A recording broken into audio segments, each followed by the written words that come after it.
This lesson is about magnetism and magnetic fields. Here are your objectives. Now remember, before we talk about magnetism, that an electric field is a region in which an electric force can be felt, and we gave it the symbol capital E. Well, a magnetic field is a region in which a magnetic force can be felt, and we give it the symbol B. And the field is a vector, so it has a little vector symbol. Let's take a look at a magnetic field. This is a simulation from PhET, and we see a bar magnet, and this is a compass. Now, a bar magnet, like all magnets, has a north pole and a south pole. Just like positive and negative charges, these names are arbitrary, so we call this a north pole and this a south pole. The compass also has a north and a south pole, and typically we indicate the north pole with red, so this is the north pole of the compass, just like this is the north pole of a bar magnet. And the compass itself is a little bar magnet that's free to rotate. Now, if we move the compass around, we can see that the north or red pole of the compass is always pointing to the south pole of the magnet, the bar magnet, and the south or white pole here of the compass is pointing to the north pole of the bar magnet. So again, just like charges, we see that opposites attract. The north and south poles attract each other on this side and the same on the other. And like poles repel. And of course you know this from trying to put two magnets together. Now, different from electric charges, there is no such thing as an isolated south or north pole. We would find that if we cut the bar magnet here, for example, we would just end up with two smaller bar magnets, both with a north and south pole.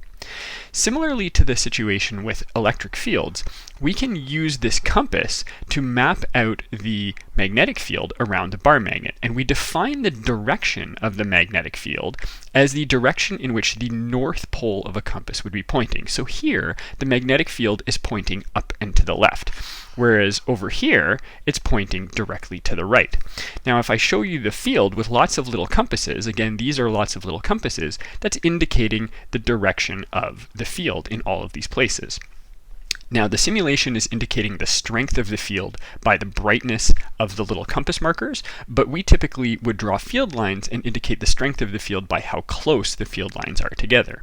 Now, once again, outside of the bar magnet, the field is pointing in the direction that the north pole of a compass would point. So it's pointing out from the north and into the south pole. Now, it turns out that there's actually a field inside the bar magnet as well, and inside the bar magnet it's actually pointing to the north, but we don't usually consider that. We'll come back to why that's relevant when we look at coils of current carrying wire. Now, again, the field is pointing out from the north and into the south, and we're going to draw that with field lines.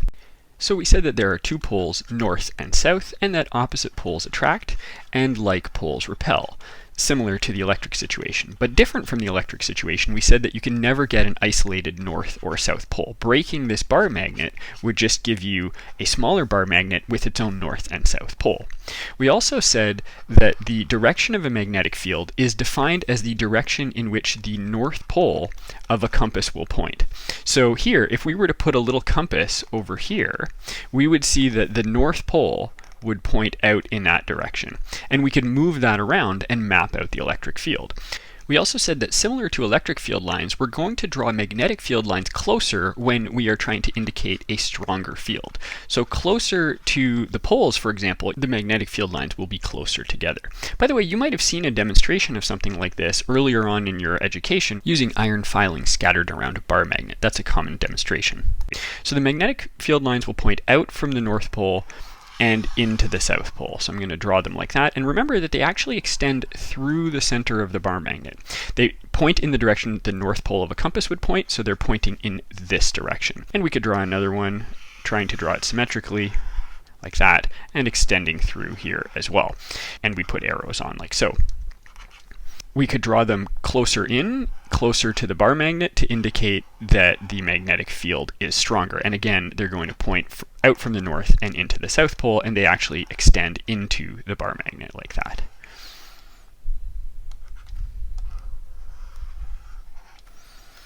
Okay, so that's magnetic field lines. I'm going to use another color down here because they're kind of overlapping to show you what would happen if we were to put two north poles together. You'd see a similar kind of pattern to putting two positive or two negative charges together. They're repelling, and the field is going to look something like this, very similar to the field created by two like charges. And if we had a north pole and a south pole, we would see a field that looks a lot like the field of two opposite charges.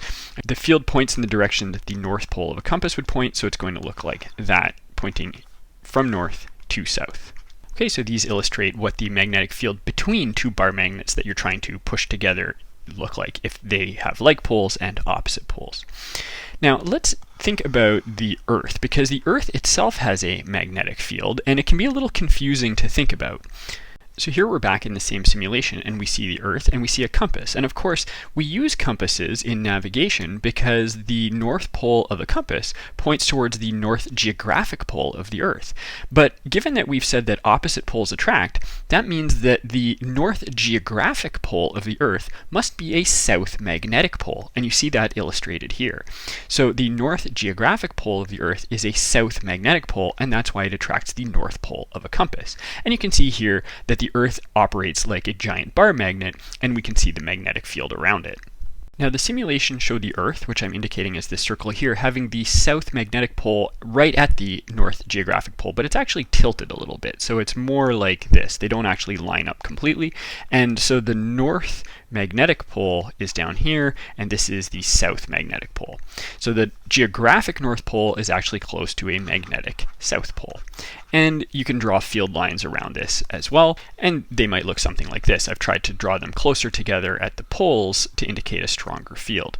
And remember that they're going to point in the direction the north pole of a compass points, so they're pointing up like this.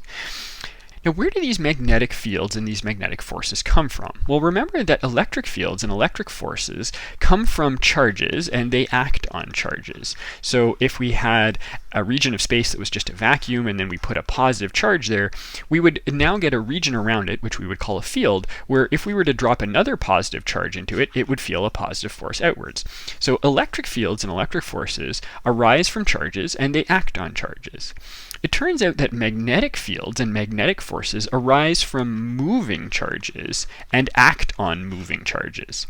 So once again, electric fields and forces act on and arise from charges, even if they're stationary, whereas magnetic fields and magnetic forces act on and arise from moving charges. So we'll look at this more in future lessons, but just to give you a first illustration of the idea that moving charges create and respond to magnetic fields, here we've got a bar magnet again, and we can see the field mapped out outside of it. We've got a compass, and if we move the compass around, we can see that the field that's mapped out is just a reflection of which way this compass points. The north poles of the compasses are pointing out from the north pole of the bar magnet, and they're pointing in towards the south pole. Actually, inside the bar magnet, they're doing the reverse.